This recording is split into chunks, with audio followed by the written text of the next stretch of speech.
In the previous to this particular correlative coding topic, I was discussing the eye diagram, the importance of this eye diagram, and then previous to that raised cosine spectrum we have discussed. When you look at this raised cosine spectrum, here the bandwidth that is required for any signal transmission, it is of up to 2 TB. So to avoid this particular more bandwidth requirement, we are going for correlative coding. In this correlative coding, how we are overcoming the problem which we have seen with raised cosine spectrum? Let me discuss first, and then we'll go for the correlative duobinary encoding. Basically, in raised cosine spectrum, to minimize the intersymbol interference, whether you go for raised cosine spectrum or correlative coding or duobinary coding, our main focus is to minimize the intersymbol interference. So whenever the intersymbol interference we need to minimize, raised cosine spectrum we have chosen. But with the raised cosine spectrum, we have an drawback, that is the bandwidth. Bandwidth here it is getting doubled. The bandwidth, this bandwidth, how it is going to increase? Because in the raised cosine spectra, as the pulse width decreases, bandwidth also increases further also. In a raised cosine spectra, when the width of the pulse you start decreasing it, the bandwidth it is going to increase. One way we are minimizing the intersymbol interference, but parallelly the other side we are increasing the bandwidth. So that is a major setback with the raised cosine spectra. Now the question is how to minimize the bandwidth. So the solution is we have to go for wider width signals. One solution is go for wider width signals. When this wider width signal how do we consider? Now the question arises, how do we increase what type of signal we need to consider in order to increase the width of the signal?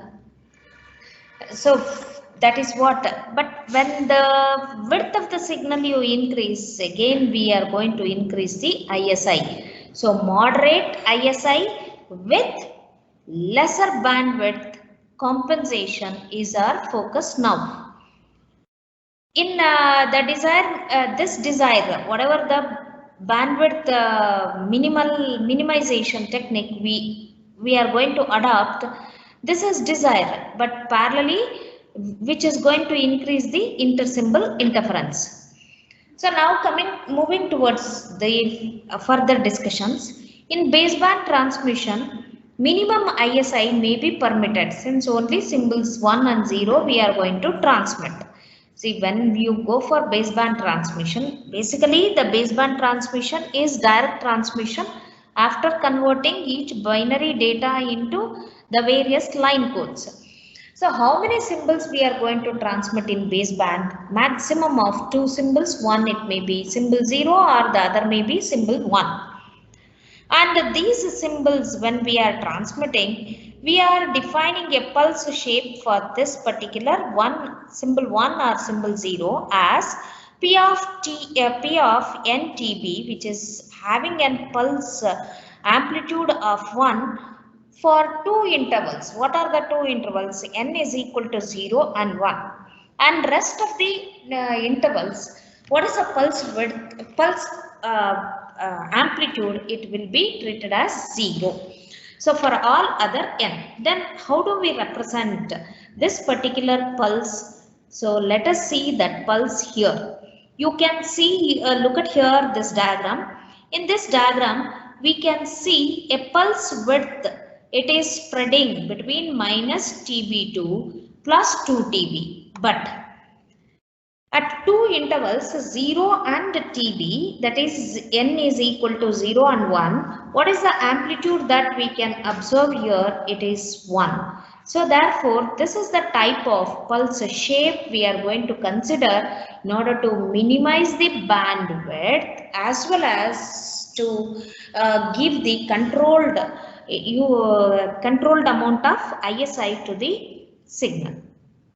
Such a signal, when after considering, we will be adopting the polar line codes. The polar line code, not return to polar line code, says that for symbol 1 it will be positive amplitude and for symbol 0 negative amplitude. When such a signal received and sampled at t is equal to NTB, where its value will be 1 only, because at two different intervals of time the amplitude of the considered signal will be 1. So therefore, whenever we sample at n is equal to 0 or n is equal to 1, 0 TB, 1 TB at TB or 0, it will give an amplitude value of 1. Now, consider such P of t and P of t minus TB, means there are two pulses. Assume that there are two pulses. The P of t and P of t minus TB, means one it is delayed by TB seconds, the other one it is at 0. If both are positive, you consider both the symbols as positive symbols. The sample value of resulting signal at t equal to TB is 2. So since both the signals are sampled at the same interval, what is now the sample value at resulting signal at TB is what now? 2. If P of t and P of t minus TB are negative, then sampling value will be minus 2. This is how we are designing an duo-binary coding or the correlative coding. Okay, if P of t and P of t minus TB are 0 and 1 or vice versa, two consecutive bits, if they are positive 1 1, then what will be when it is sampled at TB? What is its amplitude? It gives an amplitude of 2. If two symbols are negative, means minus 1 minus 1, then their sampled value at TB is minus 2. If P of t and P of t minus TB are alternate to each other, consecutive pulses 0 and 1 or vice versa, sample value will be 0. This is how we will be considering the technique, or we are adopting the technique to in the correlative coding. This gives us the logic to make correct decisions at sampling instance. If sample value is positive, present and previous bits are 1 1. If it is negative, present and previous bits are 0. If it is 0, present and previous bits are complementary to each other. These are the decisions we can make with respect to this type of pulse when it is considered in order to minimize the bandwidth as well as to minimize the controlled ISI. When one technique that introduced controlled ISI is duo-binary filter.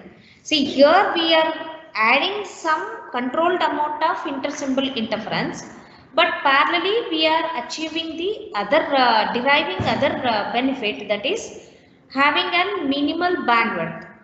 When such technique you need to adopt, we are using an duo-binary filter. This duo-binary filter is a design which supports for minimum bandwidth as well as introducing the controlled amount of intersymbol interference to the signal which is under transmission. One technique that introduces controlled ISI is duo-binary filter, having the filter response equal to 2B0 bits per second. So the bandwidth, complete bandwidth when for a duo-binary filter, when it is measured, it is 2B0 bits per second.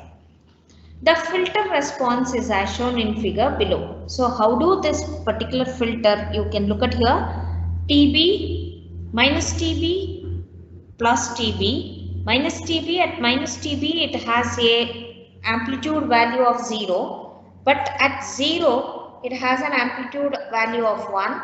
At TB also it has an amplitude value of 1.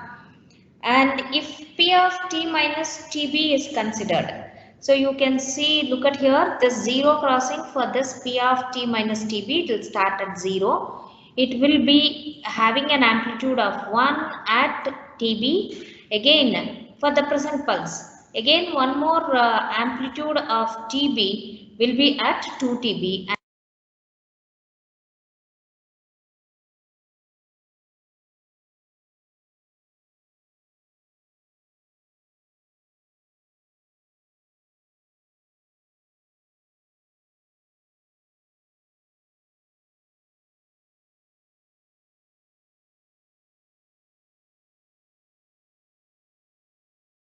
Not audible, ma'am.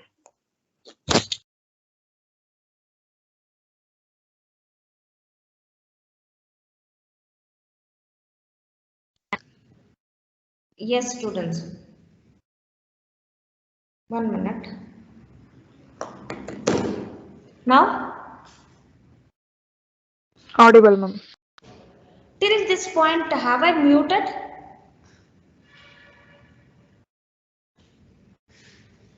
Just for a minute, ma'am. Okay. Because my phone was ringing, I think I muted. Okay, now, if such an constraint, if you are satisfying, we are having an duobinary filter. So this duobinary filter, how it works, let us see through the duobinary encoder. The duobinary encoder is as shown below. So this particular duobinary encoder, students, once again,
sorry, the duobinary encoder, let us see now how it functions.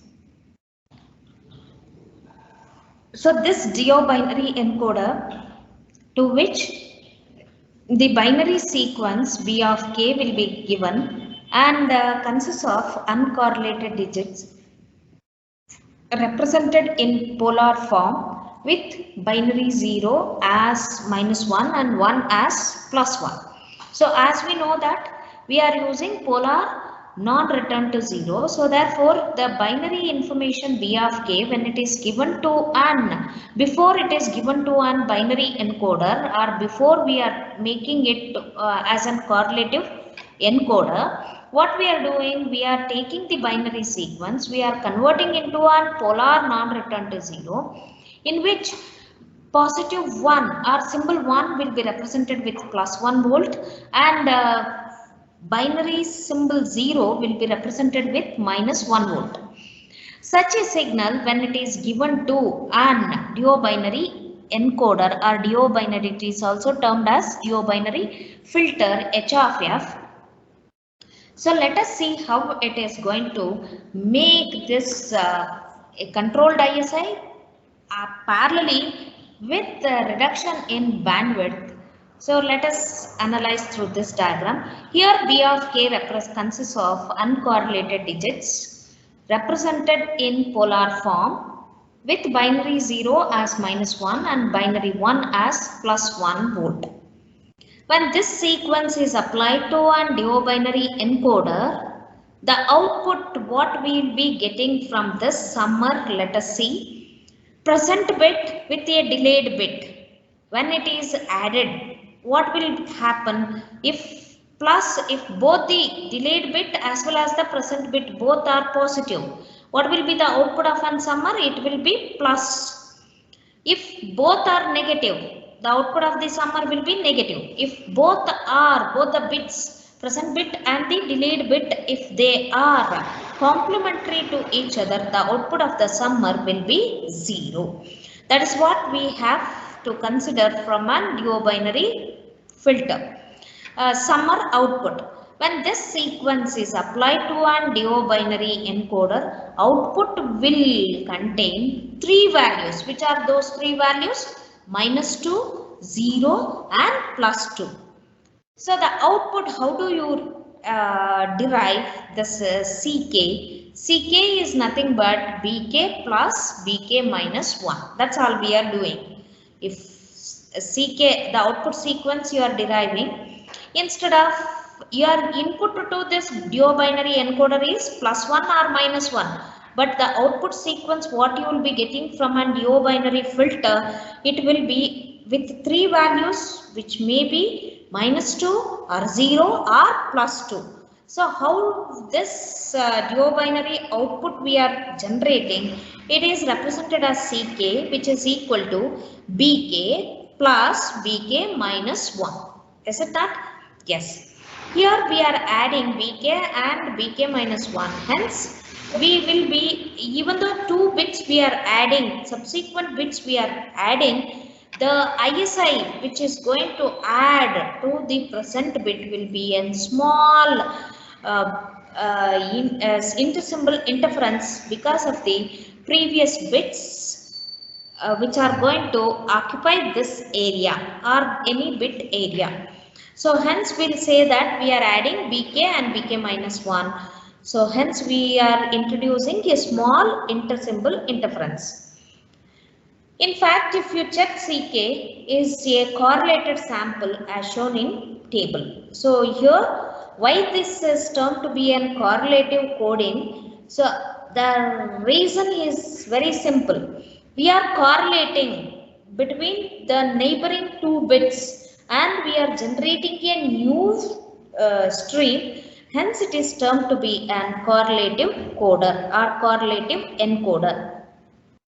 So let us demonstrate now this duobinary encoder through one example. Let us take an example or a binary sequence as 0011010001. And this we are converting into a non-return to 0 polar format. 0 will be with -1 plus another 1 with 1 with +1 symbols in non-return to zero polar representation. Afterwards, when we go for this DO binary encoder output, -1 with -1, two subsequent bits are zeros, then they will be represented with negative value in an polar non-return to zero. So when that is added up, you will get -2. Now -1 with 1, 0, 1 with 1, 2, 1 with -1, 0, -1 with 1, 0, 1 with -1, 0, -1, -2, -1, -2. So this will be 0. So this is what the DO binary encoder output. So correlation, since we are making between amongst the subsequent bits, it is termed to be an correlative encoding. Now, how do this particular estimation or decoding of the DO binary encoded signal we will be doing means, you can consider the estimation B of k as C of k minus B of k minus 1. So what you will be getting, C of k is -2, B of k minus 1. Let us consider as 0 itself, 0 or 1. Sorry, B of k minus 1. So what is B of k minus 1? For this particular B of k, it is -1. So therefore, -2 with minus of -1, it is +1. So -2 plus 1, it is -1. And similar way, you will be taking back, encoding, decoding back all the signals using this formula. So hence output sequence, you are going to re-represent from a non-return to zero polar representation back to the normal binary representation when it is represented 0 0 1 1 0 1 0 0 1. So this is about your DO binary encoding and decoding, and how this particular DO binary encoding coding will be done. This is from the Procase text we have taken. So let us take this DO binary coding. See, here I have discussed only the DO binary filter, how it is working. But now let us take that DO binary encoder and decoder in detail. If you are explaining this much, that is well and good, there is no issue. If you want to give some more value addition to the above topic, you can go for Procase text also. So the same thing here, it has been explained. So now in terms of, okay, let us before I go for the problems on DO binary encoding in the Procase, how this particular DO binary encoding or coding it has been done, let me discuss in brief. Based on correlative coding, to have controlled ISI and bandwidth, DO binary coding is used. That we already knew it. In the time domain analysis or condition for 0 ISI, what it is now, it is consider P of ND as 1 at n is equal to 0, because controlled ISI or 0 ISI, when we have to give, the pulse width should retain within this 0 to TB seconds only. So therefore 1 at n is equal to 0, whereas 0 at n not equal to 0. Here this condition is now relaxed for DO binary encoding, as it has been the sampling or the pulse width having an amplitude, common amplitude of 1, has been extended for two sampling values, that is one at n is equal to 0 and the other one as n is equal to 1. So apart from these two sampling periods, everywhere it is considered, its amplitude is considered to be 0. That is the type of pulse we are taking in DO binary encoding. So whenever you choose in this way, you are introducing a controlled ISI between successive symbols. Not between all the symbols, only between the successive symbols you are introducing. Now to illustrate this particular DO binary correlative coding or DO binary encoding, we are considering the block diagram as shown here. B of L, that is whatever I have discussed in the previous block diagram, the same block diagram you can consider here also. Delayed by TB seconds, you are adding through an adder and thereby you are getting the DO binary output, that is the correlative output, CL as BL plus BL minus 1. CK is nothing but BK into BK minus 1, that is what we have considered. Here since the top text is different, the notations used are different, hence you can follow any of the notations or any of the explanation from your side which you feel like convenient. The output, this output when it is passed through an ideal channel having an transfer function Hc of f, that is linear, considering this ideal channel as linear time invariant system having an its transfer function as h of t. What is now I of y of t? Y of t is x of t convoluted with h of t.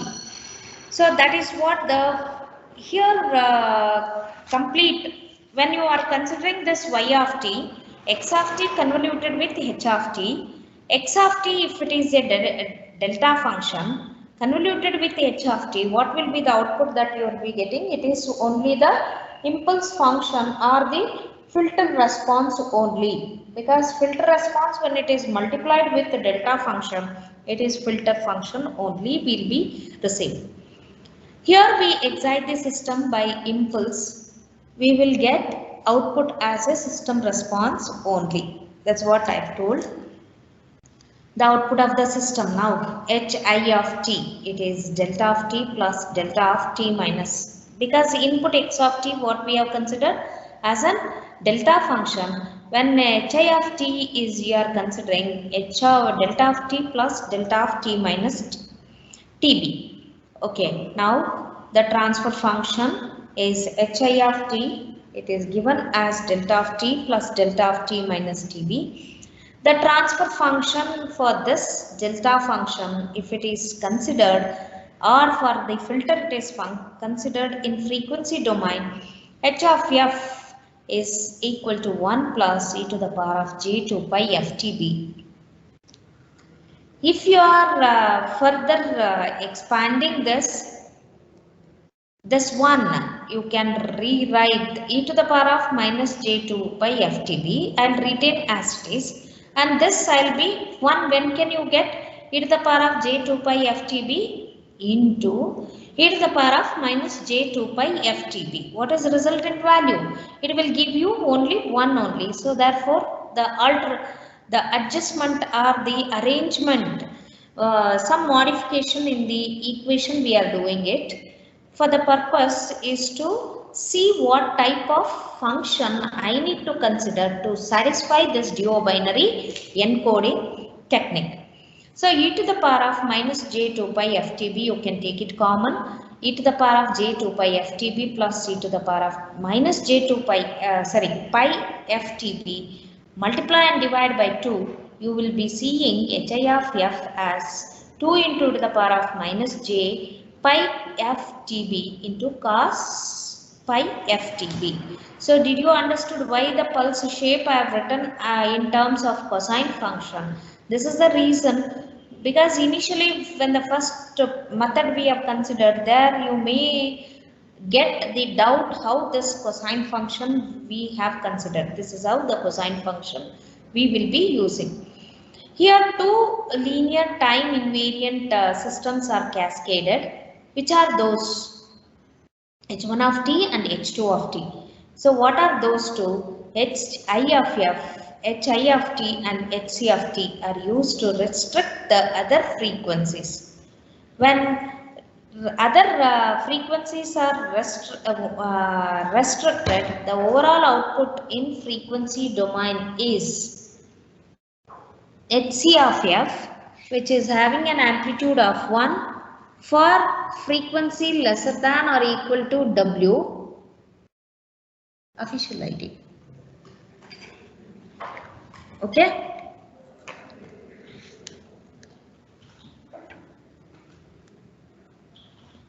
The overall output in frequency domain, if you are calculating HI of f multiply with the HC of f. So HC of f is given as 1 having an frequency amplitude of 1 between the bandwidth plus lesser than or equal to W, 0 elsewhere. So therefore, if you are calculating the overall response, Hf of f is equal to Hi of f into Hc of f. If the Fourier transforms have been considered for this duobinary encoding, what is this h? H of f, h of f already we have derived, that is equal to 2 into e to the power of minus j pi ftb into cos pi ftb. For this duobinary function, which is defined within a bandwidth of W hertz and 0 elsewhere. What is the magnitude of this? The magnitude for this function, if you are calculating, it is equal to 2 into cos pi ftb. Here substitute f as equal to 0. What is h of 0? It is 2.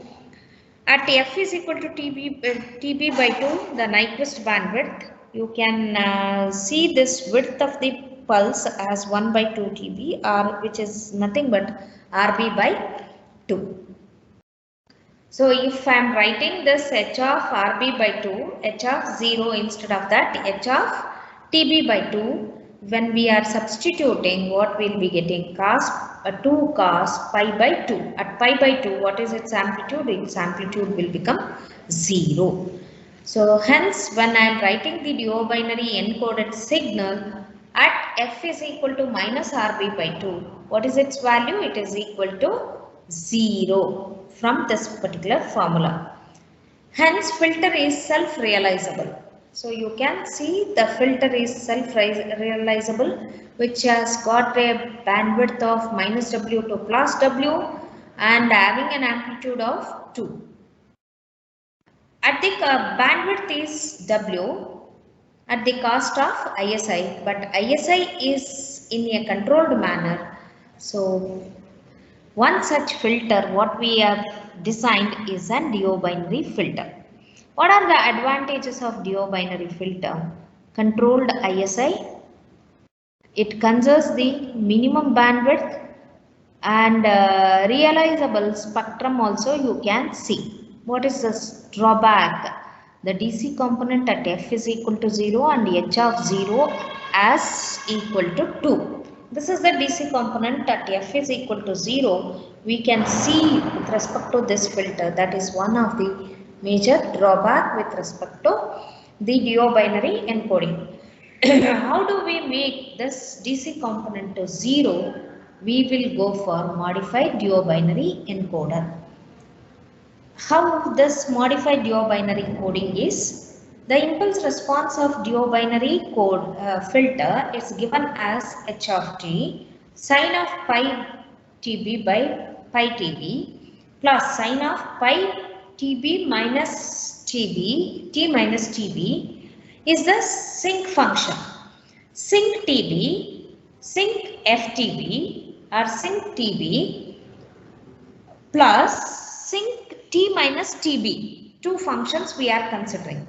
So hence you can consider this modified duobinary filters response as sync t by tb plus sync of t minus tb by tb. When we are representing this sync function,